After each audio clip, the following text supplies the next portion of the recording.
Hello, everyone. Today I am joined by a guy that you maybe grew up, if you're like me, an 87 baby, watching him on Laguna Beach or even the hills.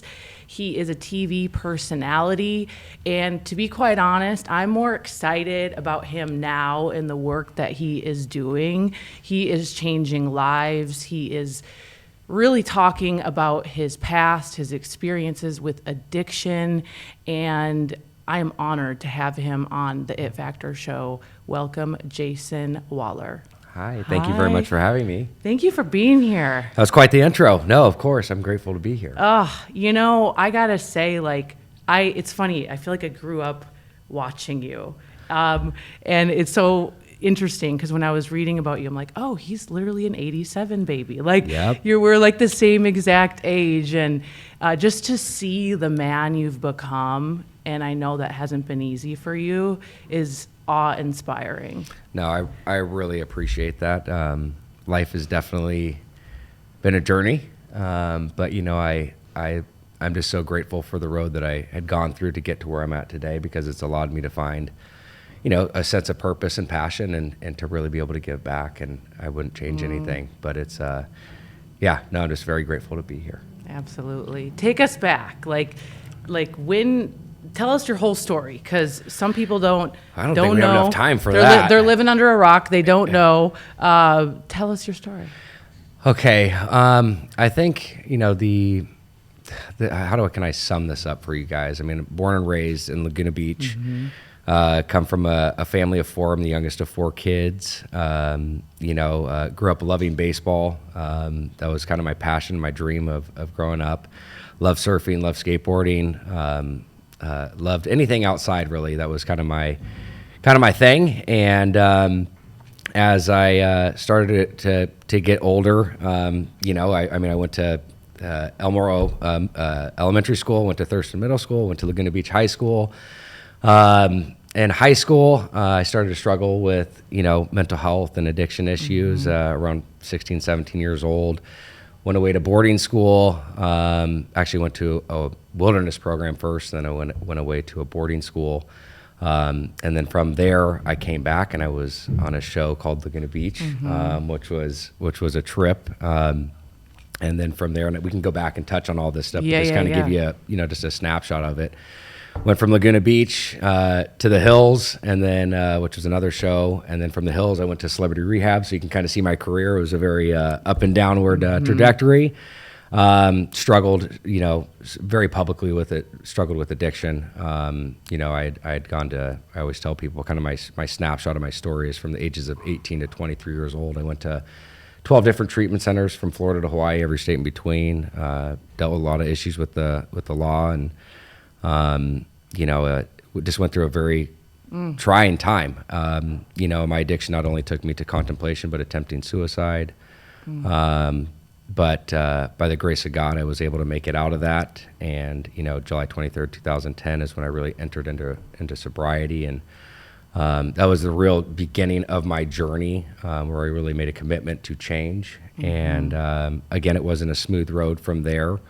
Definitely had its ups and downs, but I was able to acquire 5 years of sobriety, make a real transition in my life. I finally got to a place of willingness and surrender, and it dedicated my life back to God and back to to a life that was what I was, because my addiction robbed me of so much stuff. I mean, it took everything that I loved away from me, and I was able to find myself again. I got lost for a long time, and then through that, that was not the end of my addiction story, because unfortunately, after 5 years of sobriety, I ended up going back out, and there's a whole story there. And after on and off for about 2.5, 3 years, I ended up landing at the first floor at Hoag Hospital in detox, where my wife was giving birth to our daughter on the 4th floor. And so, again, you'd think that may be enough, but addiction being cunning, baffling, and powerful, that wasn't enough. And went back out for a little bit, was intervened on, then finally entered back into recovery, and have multiple years now today in front of you. But that's literally like the cliff notes of there's so much in each little section. Absolutely. But I almost, when I think about it, I get a little overwhelmed of where do I start on some of this stuff, because there's a lot there and a lot that's happened. And but again, happy to talk about any of Yeah. Yeah. No, thank you for that. When was the first time you were like, oh, this is a problem? Like, how old were you?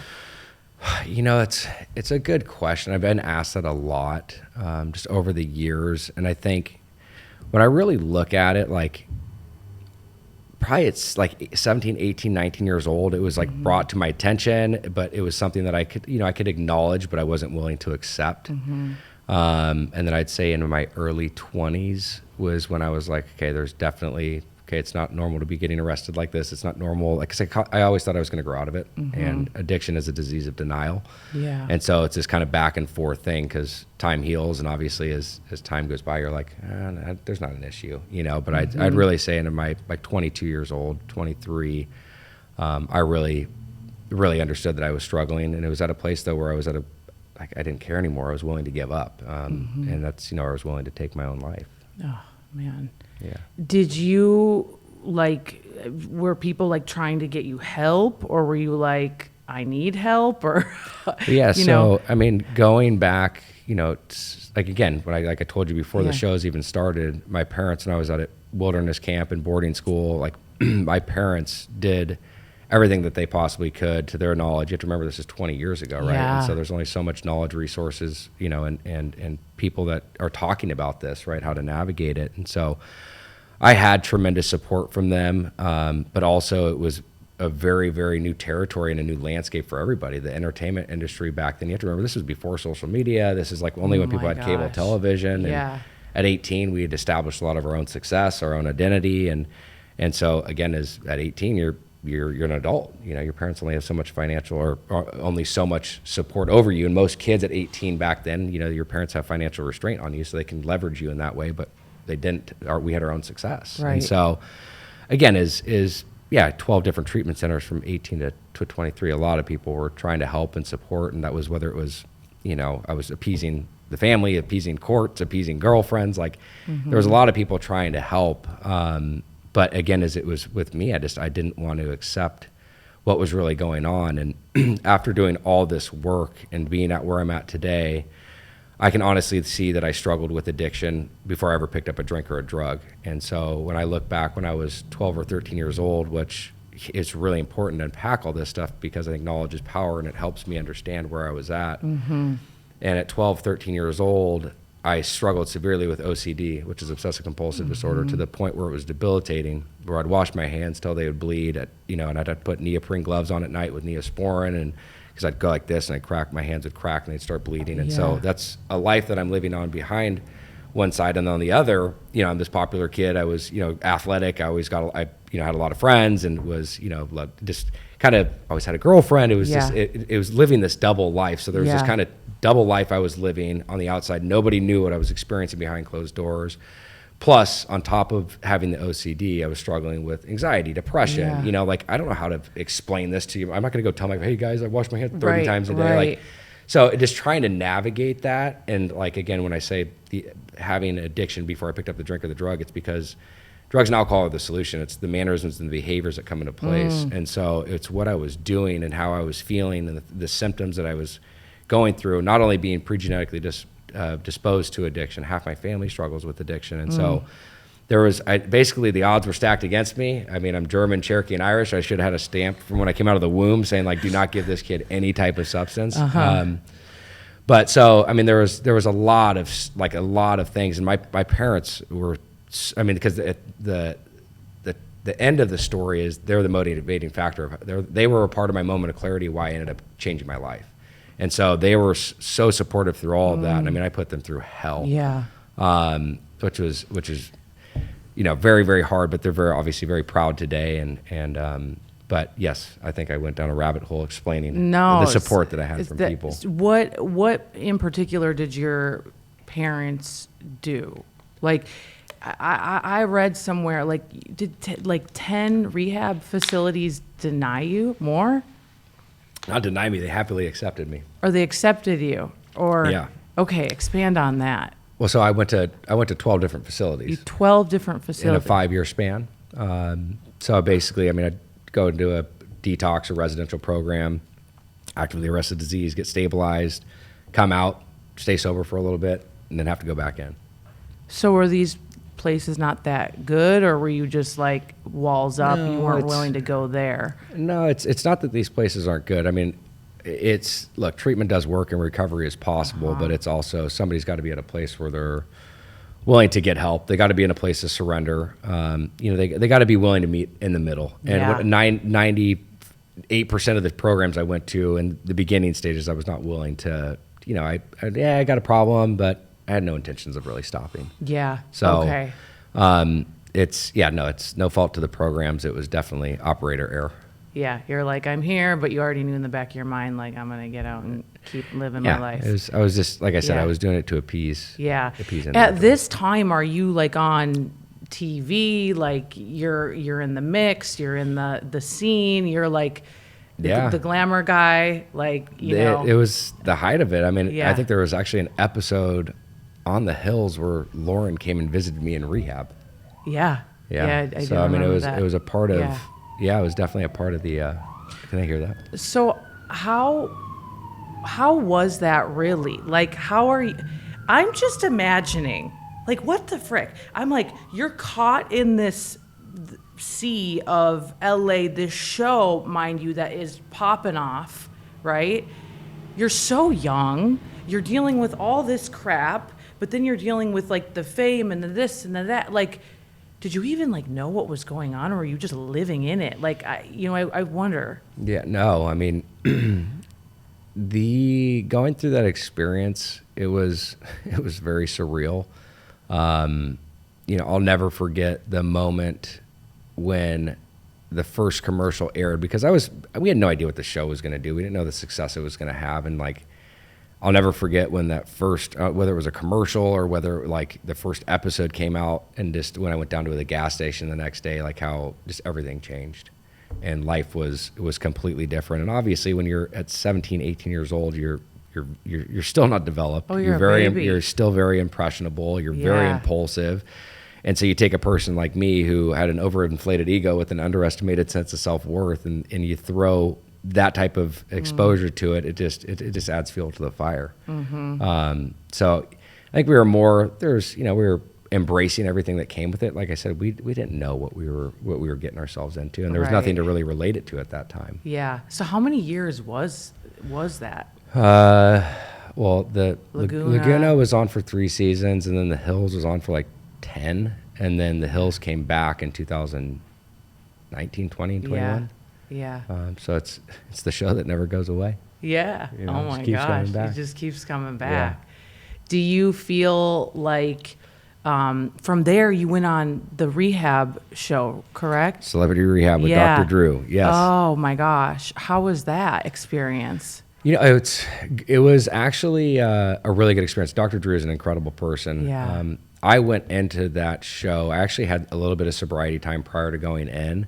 And my motive of why I was going into that show was to change the public's negative perception of the way they perceive me, because I was like, hey, this is like a real reality show. You only can act as stupid as you're going to act on there. Right. And going in sober, I kind of got like, ahead of the game. I mean, I'm on there with like, Janice Dickinson. I'm there with like Leif Garrett. All like, the characters. A lot of people that are really, unfortunately, that were struggling at that time. And so I was kind of like a background prop.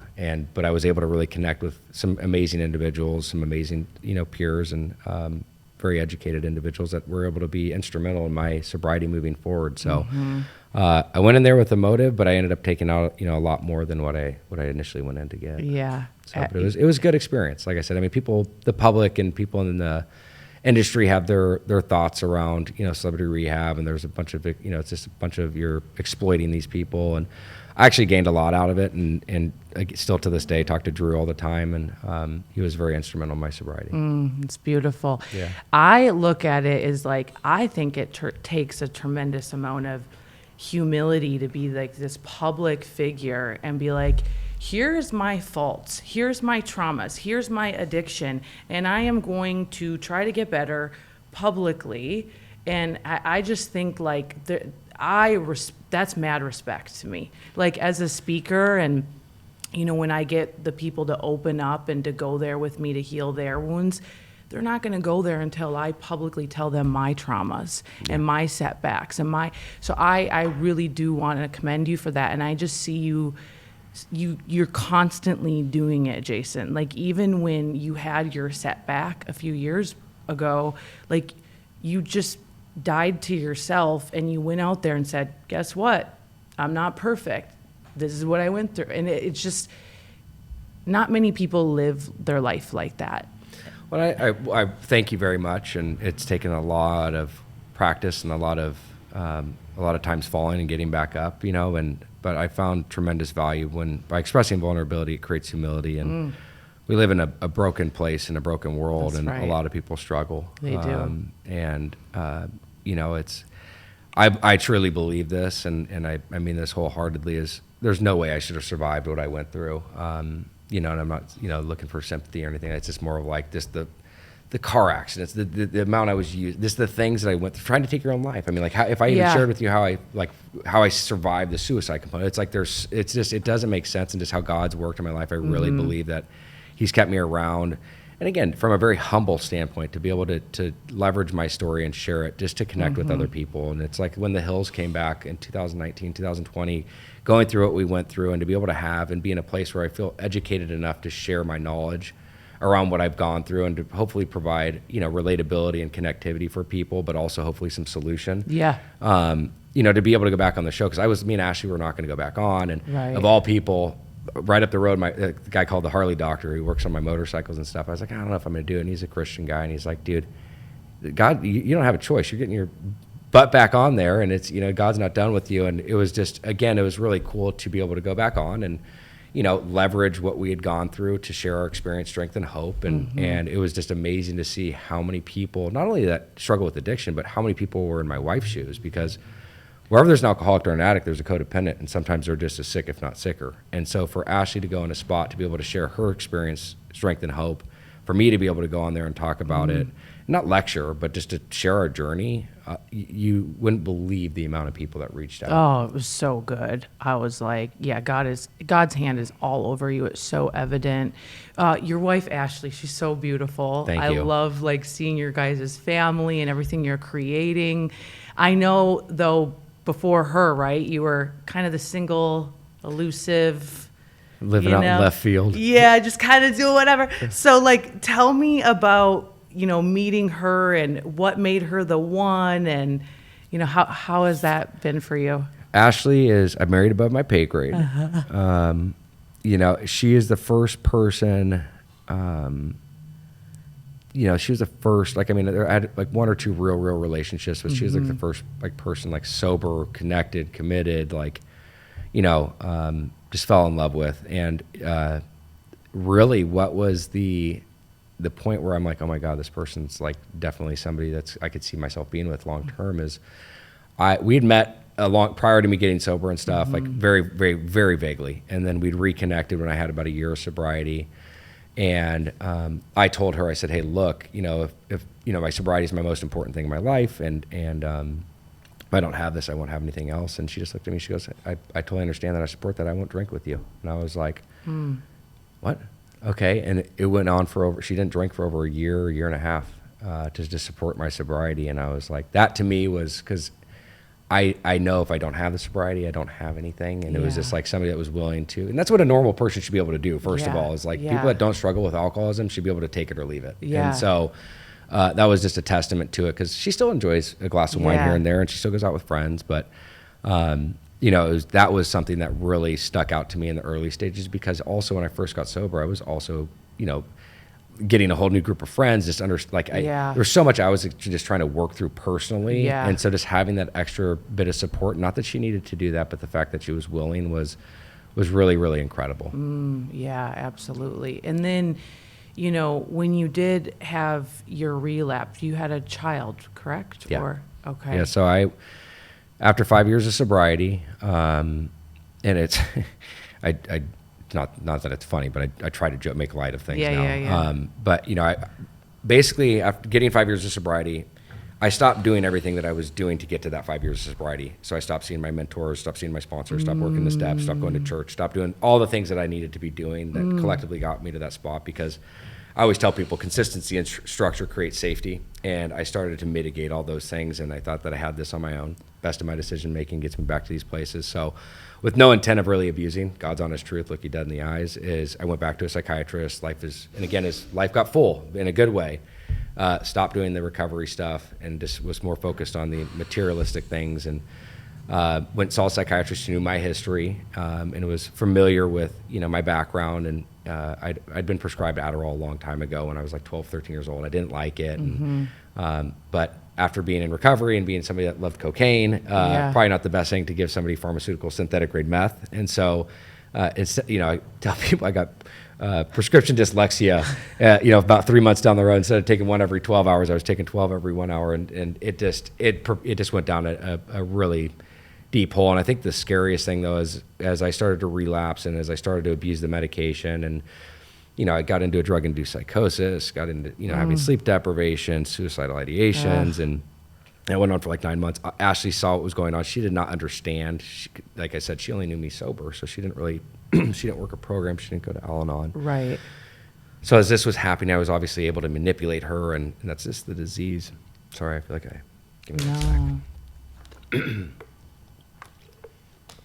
It's just the disease, and so I started drinking to basically, to try to go to sleep, and this is drinking and using at first was fun. It became a lifestyle, and it became a way of survival. So at this stage in the game, it's not like I'm out there partying, I'm doing stuff. I'm like by myself in my house, in the garage at 2 a.m, pounding trying just to go to bed. Like the fun's out of it. It's completely exhausted it, and so.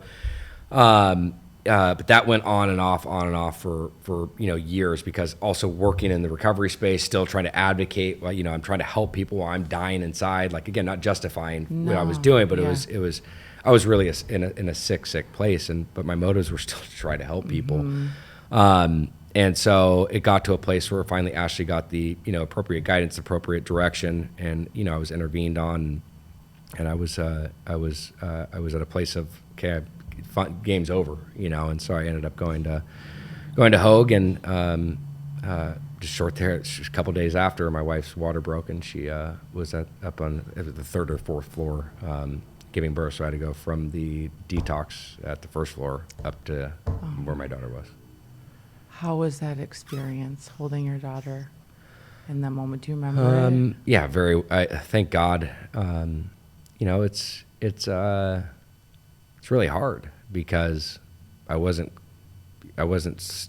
detoxing. I was sleeping for like 48 hours and going up there and,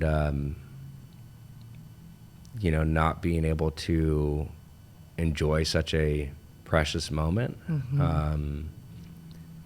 And this really shows how cunning, baffling, and powerful this is, because it's like, unless you have it, you won't ever understand the bondage that your brain gets put into. And I call it like a survival gene, is like one of the most important moments in my life is happening, and I'm not even present.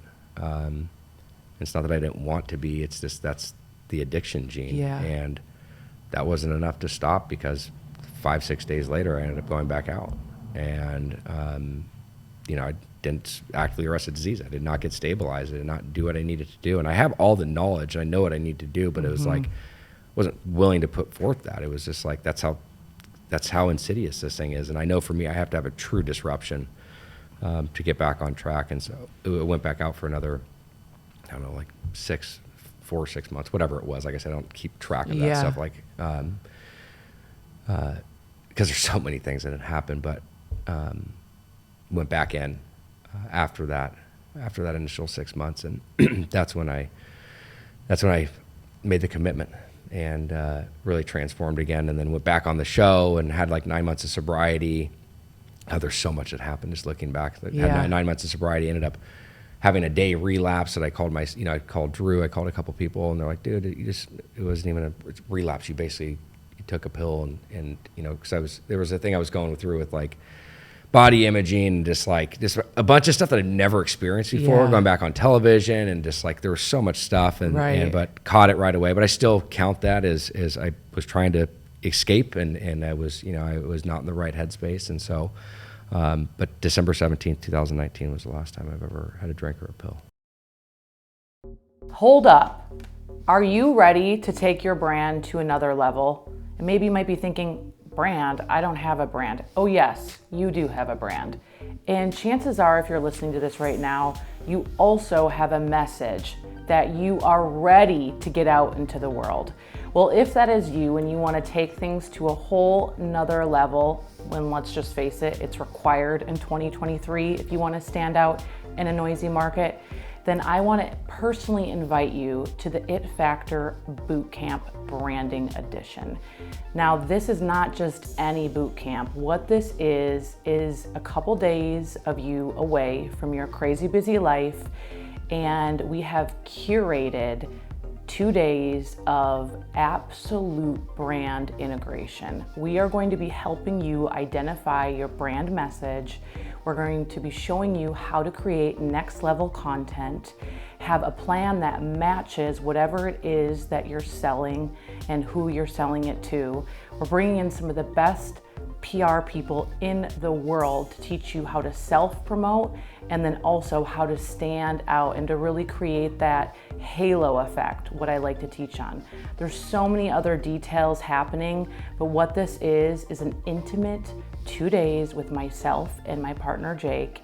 And I promise you, by the time you leave, you will feel equipped and totally ready to take your brand to another level. If this sounds like something you're interested in, then join me in Southern California towards the end of July. Send me an Instagram right now at It's Emily, ITSEMILY. Send me the word bootcamp and I will send you all the details. But act fast because we are releasing this week and we are limiting it to 50 spots so we can intimately work with you and also network. So if this is something you're into, go to my Instagram now and send me the word bootcamp. So thank you for sharing all that. It really, I hope like anyone listening right now, some people probably can relate. Maybe the spouse going through it, maybe they've gone through it. I know for me, like it really, like learning all this from you is really opening my eyes a lot. Like I am big on breaking generational curses. And I look at my family lineage, and I'm sure anybody listening or you, like we can look back and we're like, okay, like divorce is just a thing in my family. Like it's just a thing, right? Alcohol, abuse, sexual abuse, all of it. How much, like in the beginning of our talk today, you mentioned, you know, your, not necessarily your upbringing, but your family history. Like, Yeah. do you think that has to do with addiction? How much does that play into it?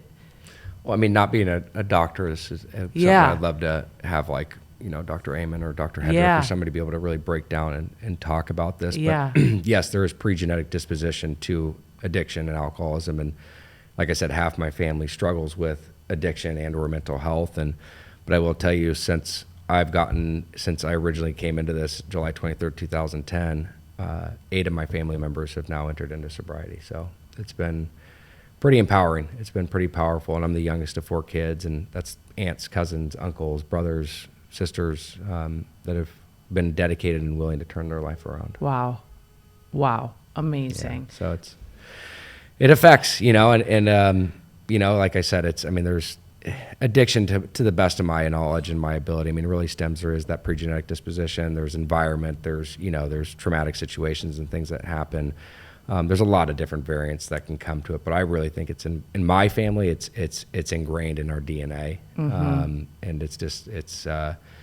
and that's why for me, and a lot of the stuff I do now is one, like you just stated, is breaking a cycle. You know, I'll be the first in many, many generations that is raising a family sober. And so not only that, but again, knowing that my kids are there's probably a 50% chance that they're going to have this, making sure that there is the most preventable measures that are in place to make sure that they have an opportunity to succeed is imperative to me.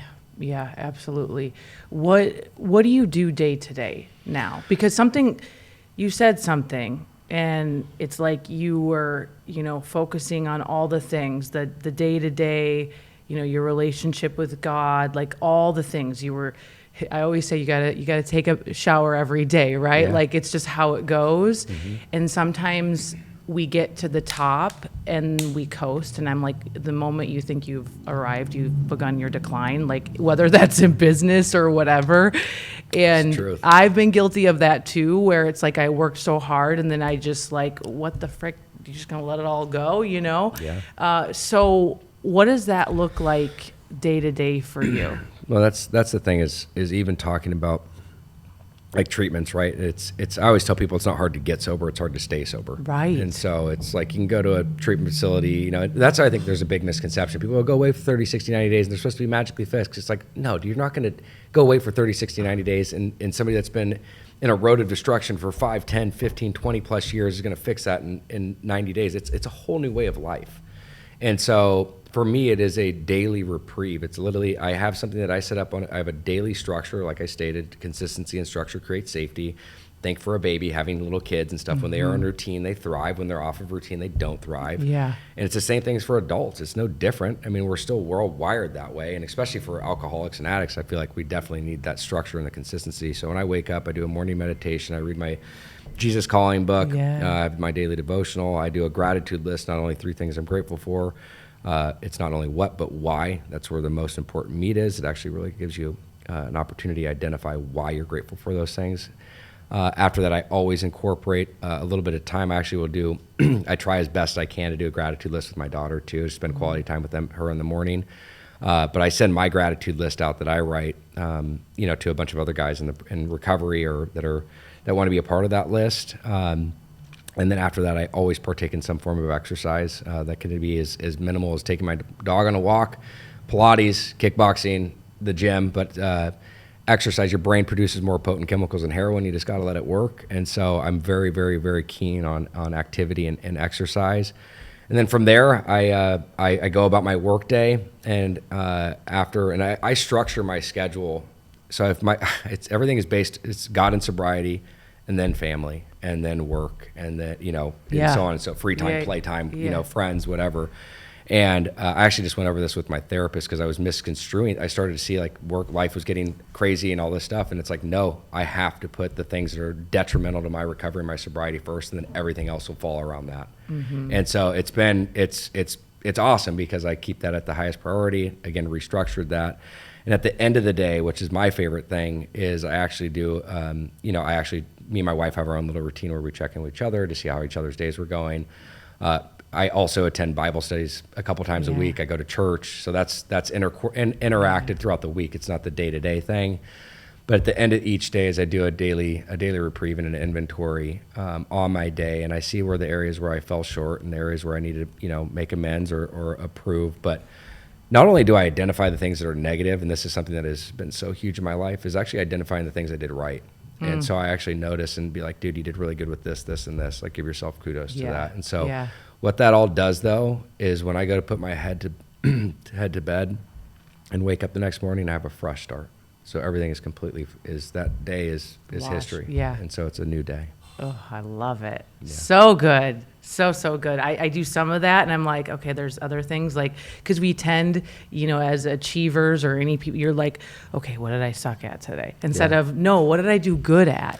And something you mentioned in here, I am a Jesus lover. I have been renewed, transformed. I love sharing my faith. Like, when did you become closer with God? How does that walk look for you? Very fortunate to never have an issue believing in God. Yeah. I was actually baptized in the Jordan River when I was 13 years old. My dad took us out there, and but I would say I was one of those, especially as I got older, never had an issue believing in God, but I wasn't walking the walk. I was just I believed, but definitely was not following and doing the things. But I'd say this last sobriety stint, these last 3 going on 4 years of sobriety, is where my relationship is really deepened with God. And because I've learned when I try to do things my way, it just doesn't work. And the more that I've been willing and to turn it over on a daily basis, And that could be the biggest things to the smallest things. Like I came in today, I had a little bit of anxiety. It's just I ate a little too much sugar last night, had a little bit of anxiety, and I prayed. I said, God, I'm turning it over to you. If the interview is great, great. If it's not, I know it's what it was supposed to be. It could be from that all the way to the biggest thing that I'm doing. And not that this is a big deal. No, I mean, he is going on E after this. No, so no. Be real. But it's like on a daily basis. It's not just like this. It's like, I think explain, people don't really maybe understand that. It's like everything I go into, whether it's a meeting, I don't care if it's something small. Right. Like it's like I'm going to coffee. Hey, let me, be of service when I walk into this coffee shop. Is there somebody that needs me? Please show it. Like the littlest things like that. And the more that I've done that, the more that he's shown up. And it doesn't mean like, oh, God's just going to take over and you just kind of cruise and coast. It's like, no, you have to put forth effort. You have to put forth energy and motive towards things. But it's drawing closer to his word. The Bible is a living, breathing testament, you know what I mean? And it's something that you can learn from every single day, and just trying to incorporate that into my day-to-day life. And I have goals, I have aspirations, but I look at life differently today. I look at what am I willing to sacrifice, or what do I have to sacrifice to give what's most important to me up, like which is time with my family and my kids. And so things have changed where I really wanted to have a lot of the worldly things, whereas less is more to me now. Things are more simplistic, and I'm still working on it. But I know that I've learned that I know what I'm doing in life. I have a purpose. I have a passion. And I know the top priorities are God and family. And, Amen. End of it, that's it. Don't you feel like there's just a peace that the Holy Spirit brings that you just cannot get from anywhere else? Do you feel that at all? Yeah, the peace that you get from that is, it's really what I've been yearning for so long. And it's amazing when you look for all these years in the wrong places, and it was right underneath my nose the whole time. And I think that's something too, like what this whole thing has taught me is even just a different landscape and look at life in general. I'm so grateful, even though what I went through was gnarly, it was crazy, but all that years of just that personal experience and walking through those valleys and going through that stuff, it really helped me just even have a better understanding and appreciation for how many people are really sick and that are going through things. And I have so much less judgment today because I can look at people now and be like, not that I'm better by any means. I'm not equating to that at all. Trust me, I have all my issues too. But it's a better understanding. I used to jump to conclusion. I used to be at a place where, as opposed to pausing and understanding and being reactive, now I respond. I'm not reactive and aggressionary towards things. It's like, I'm like, God, man, that person must be having a really hard day. And I'm not perfect with it, but it's just, it's allowed me to look at things differently. Yeah. Does that make sense? Yeah, 100%. Yeah. When you like go through something and then you come out and then you have clear eyes, it's like the wool's been pulled off your eyes. You see things so differently, and you see the beauty in people, and you see, even if it's like, they look like a mess or they are a mess on paper or whatever, you see past that. And I think that's how Jesus is, right? He sees past that. We're already good enough. Yeah. We don't need to like get accolades or make X amount of money. We're already good enough. Yeah. So now you're on a mission and you're working with Dr. Amen, correct? Yeah. And tell us a little bit about what you're doing now. Well, so the work with Dr. Amen is incredible. So, I mean, obviously I have a long history of not only addiction, but mental health. And I feel like the last 12 years, I've gotten pretty well versed and educated on addiction. And the more and more I find out, like I said, just, coming to conclusion around what I struggle with OCD and how much mental health really played into a whole picture of my addiction, I've gotten more and more interested and got connected with a mutual friend with Dr. Amen. And that just, it heightened my interest in the work that he was doing. Come to find out, Dr. Amen treated my uncle 25 years ago for a brain tumor. Like, there's all these, like, talk about God showing up. And we started working together after I did a show, did this, worked with him on the gala and worked with Natalie and just all these amazing things. And I was there. Fantastic. I saw you running that red carpet. Running up and down. And, but it was just like, and when I talked to Daniel and he basically, we were talking, he goes, Jason, it's because I asked him, like, why is he so infatuated with this, and what's his goal with neuroscience and the brain and just wanting to make a difference and mental health. And he goes, we've made such tremendous growth and strides in all areas of modern medicine, you know what I mean, with technology and just different things. But he goes, the one area that we're deficient in is psychiatry. And I'm like, that's interesting you say that. He goes, yeah, we've been treating people the same way we have for the last 150 years. We basically cluster a bunch of symptoms and throw medication at it. Why are we not focusing on the organ that's directly impacted when we know that? And I'm like, okay, that's basically the best way I've ever heard put. You know, I mean, it's like if you have heart disease, we're going to focus on the organ that's directly impacted. You have something wrong with your liver, your kidney, and so when I saw that, and it was more intrigued. I was just like blown away when he was saying that, and then so get this too. So after going on Dr. Amon's show, and I shared with you that 20 years of what I was going through with OCD, in one session with him and going through the Scan My Brain series, he was able to identify that I had PANDAS, which is pediatric autoimmune. I can't remember the rest. Forgive me. Yeah. Don't kill me, Daniel. Yeah. We'll link but it. basically, it's where it's from strep throat attacks a part of your brain that creates OCD. What? So imagine if I had that information or that knowledge, even just understanding, because again, knowledge is power. That would have brought in a lot more clarity, because basically when I was diagnosed, yeah, it's clear that I have OCD. I'm washing my hands till they bleed. And right. It's like we understand that, but knowing where it came from, to be able to provide a better course of treatment and a better understanding, it would have been so much more beneficial, because I understood that I had OCD, no idea where it came from, thought I was this freak. You know, it would have been nice to know where it came from, and because it would have helped me understand and take a better course of action. Because back then, and again, that's the thing I love with Amon too, and then doing the work that we do and being a part of the foundation is we're not against modern medication. We're not against, the modalities that are in there, but it's like, how can we add on the work that we're doing to create a better opportunity for the best treatment plan for an individual to move forward? Mm-hmm. And that's where it's like, that's where I think in the industry, working so much in addiction, is a lot of people don't have the best course or best option of a treatment plan. And that's what they're really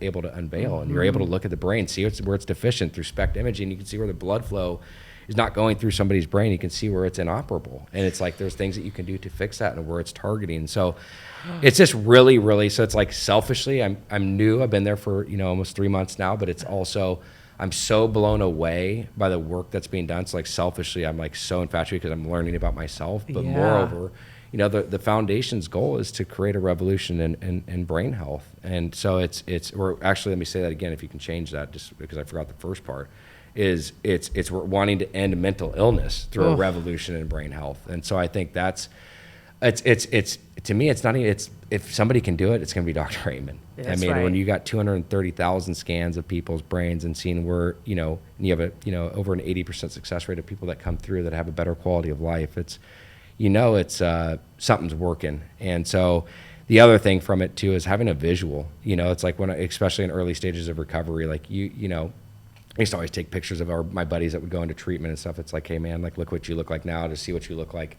90 days after you get out. Like imagine having actually in the early stages or prior to even going in, like what you're doing to your brain. Exactly.